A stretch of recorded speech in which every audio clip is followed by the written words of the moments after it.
कांग्रेस की जब सरकार थी तो राहुल गांधी ने बोला था कि हम इस देश में ऐसी मशीन लगाएंगे, हम इधर से आलू डालेंगे तो उधर से सोना निकलेगा। इससे पहले कांग्रेस ने लूटा सबको। जिस राजा के खिलाफ सारा विपक्ष इकट्ठा हो जाए तो समझ लो वो विपक्ष चोर है और राजा सही काम कर रहा है। यूपी में बाबा जी का राज है, योगी आदित्यनाथ जिंदाबाद, नरेंद्र मोदी जी जिंदाबाद। मोदी ने भी तो वो जांच झेली है ना, 2002 के दंगों के आरोप में मोदी जी ने भी तो सीबीआई जांच झेली है, सुप्रीम कोर्ट से आरोप बरी होकर आए ना, तो ये क्यों नहीं झेलना चाहते? बुलडोजर वाले बाबा की जय। 10 आदमी मिलके गठबंधन बना रहे हैं, उसमें क्या फायदा? कौन किसको टांग खींचेगा ये तो बता दो मेरे को। आप किसको मुख्य प्रधानमंत्री बनाएंगे? किसको बनाएंगे बताइए? पहले इनकी सलाह ही नहीं है तो दूसरे को कहाँ से खड़ा कर देंगे?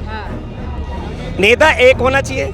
चाणक्य ने एक ही बात कही है, जिस राजा के खिलाफ सारा विपक्ष इकट्ठा हो जाए तो समझ लो वो विपक्ष चोर है और राजा सही काम कर रहा है। सही काम कर रहा है। एक ही सत्य है, अब उस सत्य को आदमी स्वीकार करे या ना करे, सही बात है। लेकिन सबसे ज्यादा चोर तो ये राजा बन के बैठा होगा। ईवीएम में राजा घपला कर रहा है, 15 लाख की बात की नहीं हुआ। पकड़ के दिखा दीजिए भैया, देखो मुझे साबित कर दो, साबित तो कर दे एक आदमी की इसमें गड़बड़ है। अच्छा, अभी तो बात बनती कह रहे केजरीवाल जी को भी लीगल तरीके से जेल में डाल रखा है, असंवैधानिक नहीं। आप एक बात बताइए, कोर्ट में फाइल पेश होती है, पेपर जाते हैं, जब तो मैं ही चोर हूँ। अगर मैंने चोरी करी है तो मैं कोर्ट में पुलिस साबित करती है ना उन्होंने चोरी करी है, ये चीज़ इनसे बरामद फाइल हुई इनके घर से, तभी तो आप उसे पकड़ोगे। और कोर्ट ने 9 बार जारी करा, कोर्ट ने ये पूछा आप सब पेश क्यों नहीं हुए? उनका क्या जवाब होना चाहिए? पेश होना चाहिए था। तो वारंट निकलेगा तो फिर तो गिरफ्तारी करनी पड़ेगी। और अब कह रहे हैं जेल से सरकार चलाएंगे, जेल से चला भी रहे हैं। सरकार कहाँ से चल जाएगी? संवैधानिक अधिकार ही खत्म हो जाता है जब आदमी मुख्यमंत्री जेल चला गया तो उसके बाद जेल से कोर्ट वो मुख्यमंत्री बन के सरकार नहीं चला सकता, नहीं चला सकता। 31 तारीख को सारा इंडिया अलायंस महागठबंधन ये रैली करने वाला है, क्या लग रहा है कुछ असर होगा इस रैली से? पहले इन्हीं का आपस में फूट सरफरोश वाले वो क्या करेंगे ये बताइए ना। अरविंद केजरीवाल जी जो है, आप एक बात बताइए, मैं एज आप जर्नलिस्ट हो, मैं आपसे यही पूछना चाहूँगा कि दिल्ली में बिजली और पानी कहाँ से आता है? यूपी से और हरियाणा से आता है, ठीक है। डीटीसी बसें फ्री कर देते हैं, ठीक है। तो वो वाली बात है, कोई खा खा के मर रहा है, कोई भूखा मर रहा है, ठीक है जी। तो मेरा कहने मतलब है कि जो इतना कर्ज हो रखा है, यूपी और हरियाणा से दिल्ली बिजली और पानी खरीद रहे हैं और लोगों को फ्री कहाँ से दे रहे हैं? आप बताइए, फ्री कहाँ से दे रहे हैं? तो इतना जो है घोटाला जो हो रहा है, तो मेरे हिसाब से बीजेपी गवर्नमेंट बहुत अच्छी है, ठीक है, बहुत अच्छा है। लेकिन लोकतंत्र की हत्या भी कर रही है। लोकतंत्र की किस बात से, किस चीज से हत्या हो रही है? कैसे कहना चाह रहे हैं आप? कैसे हत्या हो रही है बताइए? प्रोटेस्ट तक नहीं करने दिया जाता हमको। मैं किसका टेस्ट? प्रोटेस्ट तक नहीं करने दिया। प्रोटेस्ट किस चीज का प्रोटेस्ट करना चाह रहे हैं आप लोग? आवाज उठाते हैं जब लोग, ये लोग तो डिटेल आवाज उठाते हैं, किस चीज की आवाज उठाने? नहीं, अरेस्ट करने का मतलब तो यही हुआ ना कि भाई देखो, जो आप क्राइम करना चाहें, जो चीज़ करना चाहें वो आप अपनी मर्जी से कर लें, उसके ऊपर गवर्नमेंट अगर कोई एक्शन करे तो वो गलत है, हैं? तो ऐसे नहीं करना चाहिए। अगर 140 करोड़ इस देश की आबादी है, ठीक है, ऐसे आप ये देख लो, आज से 10 साल पहले अपने देश का क्या हाल था? जब बीजेपी नहीं थी, कांग्रेस थी, तो उस टाइम देश का क्या हाल था? हाँ, जब से बीजेपी आई है 140 करोड़ लोगों को ये पता चला, पूरे वर्ल्ड में ये पता चला है कि हमारा देश भारत है, ठीक है। और अपने देश को पहचान दिलाने वाला एक ही आदमी है, माननीय नरेंद्र मोदी जी, जो एक बंदा पूरे फील्ड में उतर के उसने पूरे देश का नक्शा बदल दिया। कहते हैं विदेश की कर रहे हैं, विदेश की नीति खेल रहे हैं, देश का सोच नहीं रहे हैं, युवा परेशान हो रहे हैं देश में। कहते हैं नहीं, युवा कैसे परेशान हो रहे हैं ये बात बताइए। हाँ, आज बताइए युवा कैसे परेशान हो रहा है? हाँ, युवा क्यों परेशान हो रहा है? कोई रोजगार नहीं मिल रहा है युवाओं को। 15 लाख की बात है, 15 लाख नहीं, 15 लाख, एक बात बताइए, 15 लाख की बात हुई थी। इससे पहले तो कांग्रेस की जब सरकार थी तो राहुल गांधी ने बोला था कि हम इस देश में ऐसी मशीन लगाएंगे, हम इधर से आलू डालेंगे तो उधर से सोना निकलेगा। इससे पहले कांग्रेस ने लूटा सबको। हाँ, तो उस टाइम जो है कहाँ गई कांग्रेस की सरकार? कहाँ गए आपके राहुल गांधी जी, जिन्होंने बोला था कि भाई हम वो मशीन लगाएंगे? वो मशीन कहाँ गई? हाँ, उस टाइम भी लोग भूखे मरे थे। आज कम से कम ये है कि जब से बीजेपी आई है 2014 से, ठीक है, तब से कम हर आदमी जो है रिलैक्स होकर के घूम रहा है, कम से कम आदमी भरपेट खाना खा रहा है। अच्छा, आपने भरपेट खाने की बात की, जो मध्यम वर्ग है वो कहता है कि महंगाई बढ़ती जा रही है, इस पर बात नहीं होती है। भैया, महंगाई तो इससे पहले भी थी। महंगाई कब कम हुई है? एक बात बताइए।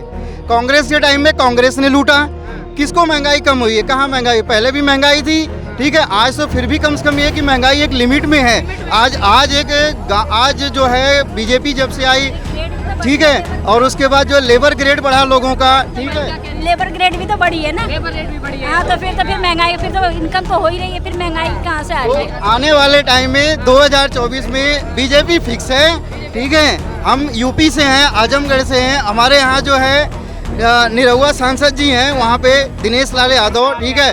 यूपी में बाबा जी का राज है, योगी आदित्यनाथ जिंदाबाद, नरेंद्र मोदी जी जिंदाबाद, ठीक है। 400 पार हो रहा है एनडीए का इस बार। बुलडोजर वाले बाबा की जय। एनडीए 400 पार हो रहा है इस बार यानी। एनडीए पूरा 400 पार होगा इस बार। आप ये मान कदम पे या राम लीजिए बीजेपी आए, हिंदू राष्ट्र जो है बच गया, हिंदू लोग बच गए। हिंदू लोग बच गए। यस, हिंदू लोग बच गए। वही राजनीति- आने वाले टाइम में अब एक ही राष्ट्र होगा, वो होगा हिंदू राष्ट्र। हिंदू राष्ट्र। हिंदू राष्ट्र होगा। भारत माता की जय। और सर सेक्युलरिज्म कहाँ जाएगा? जो संविधान में सेक्युलरिज्म की बात हुई है वो कहाँ जाएगा? संविधान की जो बातें हैं, संविधान में इससे पहले भी बहुत कुछ कहा गया है, कांग्रेस के टाइम में कहा गया, ठीक है। तो कांग्रेस के टाइम में जितने भी संविधान की जो बातें, वो कौन सी बातें सच हुई हैं? आप बताओ, कौन सी बातें सच हुई हैं? हिंदू राष्ट्र हो जाएगा, बाकी लोग कहाँ जाएंगे? बाकी जो रहने वाले बाकी लोग भी इस देश की जनता 140 करोड़ हिंदू थोड़ी हैं, मुसलमान भी हैं, आप सिख भी हैं, ईसाई भी हैं। पहले सब एक भाईचारा था लोगों के साथ में, ठीक है, सब लोग एक भाई हैं। और सबसे बड़ी बात है कि बीजेपी ने हमेशा जो है सबको एक बना के रखा है। मुस्लिम कहाँ जाएंगे? हिंदू राष्ट्र बन जाएगा सब। नहीं, मुस्लिम भी इसी देश के हैं, मुस्लिम भी इसी देश के हैं। नहीं, सुनिए, सब इसी में रहेंगे, सब इसी में, लेकिन मिल के रहेंगे। हम हिंदुस्तान में रहने वाले पहले सारे हिंदू हैं, उसके बाद कोई जाति पाति है। हिंदुस्तान में रहने वाले जितने भी हैं, चाहे कोई भी जाति हो, उससे मतलब नहीं है। पहले हम हिंदुस्तानी हैं, उसके बाद ही हम कोई जाति। अरविंद केजरीवाल 2013 में कहा था सोनिया गांधी को जेल में होना चाहिए, प्रणब मुखर्जी को जेल में होना चाहिए, शरद पवार को जेल में होना चाहिए। आज ये सारे हाथ ऊपर करके ऐसे खड़े होंगे, फिर इनकी क्या विश्वसनीयता रह जाएगी बताइए? तो अरविंद केजरीवाल जी लोग खड़े हो रहे, कह रहे ये जो कह रहे जब मोदी डरता है पुलिस को आए करता है, कह रहा है गलत इस्तेमाल हो रहा है, ये लोकतंत्र की हत्या हो रही है। मैं आपकी बात से लागू कर रहा हूँ कि हर जो भी सत्ता में होता है वो मिसयूज करता है। हाँ। मोदी ने भी तो वो जांच झेली है ना। 2002 के दंगों के आरोप में मोदी जी ने भी तो सीबीआई जांच झेली है, सुप्रीम कोर्ट से आरोप बरी होकर आए ना, तो ये क्यों नहीं झेलना चाहते? जो सत्ता में रहता है वो दुरुपयोग करता है, ये मानी भी बात है। इंदिरा गांधी ने भी किया था, तो यानी मोदी जी भी दुरुपयोग कर रहे हैं। दुरुपयोग कर रहे हैं ना, लेकिन उस समय जब वो विपक्ष में थे तब भी तो वो उन्होंने फेस की थी ना जांच, तो अब ये विपक्ष में तो ये भी फेस करना सीखा तो इन्होंने से इनसे ही है। बसपा सपा ने 2008 में जो समर्थन दिया था, जब कांग्रेस सरकार गिरने वाली थी, वोट फॉर कैश के स्कैंडल में, सबको पता है कि कैसे समर्थन मिला था बसपा और सपा का। सीबीआई जांच करवाई गई थी, जो उनका अवैध संपत्ति मामला हुआ था समाजवादी पार्टी और बसपा के ऊपर, तो कांग्रेस भी अपने जमाने में यूज करती थी, वही भाजपा कर रही है। दोनों ने सीखा तो नहीं चाहिए, 70 साल तो इन्होंने राज करा है, इन्होंने तो सबको दिखाया कि सत्ता का दुरुपयोग कैसे किया जाता है। तो लेकिन उन्होंने सत्ता का दुरुपयोग करा, तो इनका भी दुरुपयोग करना ठीक है क्या? ठीक तो नहीं है, मैं कह रहा हूँ, लेकिन मोदी जी ने भी वो फेस करा हुआ है, उन्होंने चू नहीं किया था, उन्होंने ऐसे जनता के आगे रोई नहीं थी आके देखो हमको बता दिया, हमको बता दिया। वो फेस करा था, उन्होंने सुप्रीम कोर्ट से बरी होकर आए थे। अमित शाह भी 1 साल तक तड़ी बार रहा था, याद है ना, फिर भी बरी आरोप मुक्त होकर आया ना, तो ये भी आरोप मुक्त होकर आए वापस। हाँ, आडवाणी के ऊपर भी आरोप लगे थे, लाल डायरी घोटाला हुआ था, उसने संसद सदस्य था। असंवैधानिक रूप से उठाया गया, आचार संहिता लगी थी, ऐसे में अरेस्ट करना नहीं चाहिए। ऐसा क्यों आचार संहिता जो देश के नाम भरोसे हो गया? सरकार चल रही है ना, जब देश में मॉडल कोड ऑफ कंडक्ट लगा था 1999 में, कारगिल वॉर हो गई थी, तब क्या देश में मॉडल कोड ऑफ कंडक्ट लगा था? उस समय की भी सरकार थी ना, उस सरकार ने देश को संभाला था ना, तो ये थोड़ा ना कि समय देश राम भरोसे चल रहा है। इस देश में कोई भी अटैक कर देगा तो हम इलेक्शन कमीशन के बाद भागेंगे। पर कहा जा रहा है कि जो मोदी जी वो डर रहे हैं अब केजरीवाल जी से, इसलिए जेल में डाला है। सुप्रीम कोर्ट है ना, हाई कोर्ट है ना, उधर जाके भागे, अपने ये सारी दलीलें वहाँ रखी। इतने बड़े बड़े वकील है, कपिल सिब्बल खड़ा है, अभिषेक मनु सिंह भी खड़ा है, वो जाके दलीलें देना, वहाँ पर तो उनकी दलीलें खारिज हो जाती हैं, बाद में आके जनता की अदालत में रोते हैं। ये बताइए, तो यहाँ पे लग रहा है सिंपैथी ले रहे हैं अरविंद केजरीवाल। सिंपैथी हर कोई लेता है। इंदिरा गांधी पे अरेस्ट हुई थी, उसने भी सिंपैथी जनता की, जिनकी चल जाती है, जो बेचारे फंस जाते हैं फंस जाते हैं। तो सिंपैथी का यूज कहीं ना कहीं पॉलिटिकल के लिए होगा यहाँ पर अब दिल्ली में। बिल्कुल होगा, दिल्ली में तो जरूर होगा। दिल्ली में एक अच्छा वोट बेस है आम आदमी पार्टी का, यहाँ पर तो अच्छा होगा। यहाँ पे पाता थोड़ा सा उल्टा पड़ सकता है बीजेपी को, लेकिन ओवरऑल देश में इसका फायदा ही जाएगा, क्योंकि गठबंधन नहीं भाजपा को दिल्ली में भले थोड़ा वीक पड़ जाए, क्योंकि दिल्ली में आम आदमी का अच्छा बेस है। पर कह रहे बीजेपी जो है ये लोकतंत्र की बार हत्या कर रही है, ऐसे कैसे? अगर लोकतंत्र की हत्या हो रही है, आप भी मान रहे हैं, तो अच्छा कैसे हो रहा है? मैंने लोकतंत्र की हत्या नहीं बोली, लोकतंत्र की हत्या होती ना तो अरविंद केजरीवाल इतनी मैसी मेजोरिटी से ना जीतता, पंजाब में ना जीतते, ये आंध्र तेलंगाना ना जीतते, ये बंगाल ना जीतते। लोकतंत्र की हत्या वहीं पर होती है जहाँ भाजपा जीत जाती है। अपने संगठन की नाकामियों को तुम बीजेपी पे डाल दो कि बीजेपी इतनी स्ट्रॉन्ग क्यों है। जब सरकार टूटती है बीजेपी कांग्रेस की, तो ये अपने विधायकों, ये तुम्हारी नाकामी है ना, तुम्हारी हाईकमान की, कि तुम उनको जोड़ के नहीं रख पाए। अगर सामने वाला बिकने को तैयार तो मैं तो खरीद लूँगा, अगर मेरे पास पैसा है तो। मैं क्यों नहीं अपने संगठन को मजबूत करूँगा। जब भाजपा को कर्नाटका में 2018 में लार्जेस्ट पार्टी बनी थी, 104 सीटें आई थी, गठबंधन सत्ता से सिर्फ 10 सीटें दूर थी, वो दोनों पार्टियां मिल गई, कांग्रेस और जेडीएस मिलकर सरकार बनाई, वो भी तो लोकतंत्र की हत्या थी। जब जनता ने समर्थन उसको दिया भाजपा को, पर इनको प्रोटेस्ट भी नहीं करने दिया जा रहा, ये लोग कहाँ नहीं करने दिया जा रहा, बताओ। एक वोट से जब सदन में अटल बिहारी वाजपेयी की सरकार गिर गई थी, याद है वो दोस्त?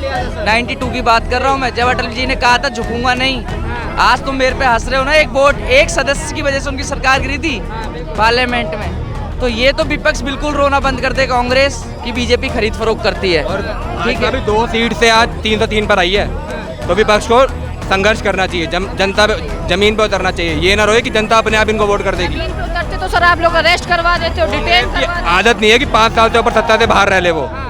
आज 10 साल हो गए सत्ता, तभी वो मजल चुकी है। कांग्रेस आज से 10 साल 5 क्या लग साल रहा है 15 साल हो जाएगा कांग्रेस को सत्ता से बाहर हो जाएगा। ये 400 तो इलेक्शन डिसाइड करेंगे। देखो अगर हम पहले से बोलते फिर इलेक्शन किस बात के, मेरा बोलने से कुछ कह दे रहे हैं, पहले से कह देते हैं मोदी। वो तो विपक्ष भी कह रहा है, मोदी जी भी कह रहे हैं, फैसला तो इलेक्शन में होगा। देखो 77 में मैंने नहीं सोचा था, किसी ने सोचा था इंदिरा गांधी हारेगी, इंदिरा गांधी हार गई। 2004 में किसी ने सोचा था अटल बिहारी हार जाएगा, अटल बिहारी भी हार गया। तो इलेक्शन तो ये हिंदुस्तान है। अपने शीर्ष पर भी भाजपा को सिर्फ 38% वोट मिला था, 62% खिलाफ में मिला था। तो अगर इंडिया गठबंधन 62 को जोड़ लेता तो क्या पता वो पावर में आ जाए। तो इलेक्शन पे डिसाइड होगा ये तो क्या होगा। कुछ कह नहीं चाहिए, लेकिन आपको क्या लगता है पर्सनल में 400 पार हो जाएगा या ईवीएम के 400 साथ? पार तो नहीं होगा, ये तो एक अतिशयोक्ति बना रखी है विपक्ष को डराने के लिए। 400 पार नहीं होगा। आप एग्जाम देने जाओगे तो 33 नंबर पे तो पास होना नहीं चाहोगे। टारगेट तो ये होगा कि 100 में से 100 आ जाएं। तो उन्होंने अपना एक टारगेट फिक्स किया है, उन्होंने कैडर को कम ज्यादा हो सकता है, ठीक है। कैडर को बढ़ावा देने के लिए जैसे बीजेपी में बंगाल में बीजेपी ने बोल दिया था कि हम 200 बार जाएंगे। और ये बात भी क्या कहते हैं 400 बार, अगर इनके 398 सीटें भी आ गई ना, 398, तो विपक्ष अपनी जीत घोषित कर देगा। इतना पागल है आज का विपक्ष की, 398 भी आ गई ना, देखो हमने 400 बार नहीं करने दिया, ये पागल हो जाएंगे। जबकि जीत हो गई है, लेकिन हम जीत गए क्योंकि वो 398 आए, वो 400 बार नहीं करे। इतना बेकार विपक्ष है आज का, इतना बेकार हो चुका है।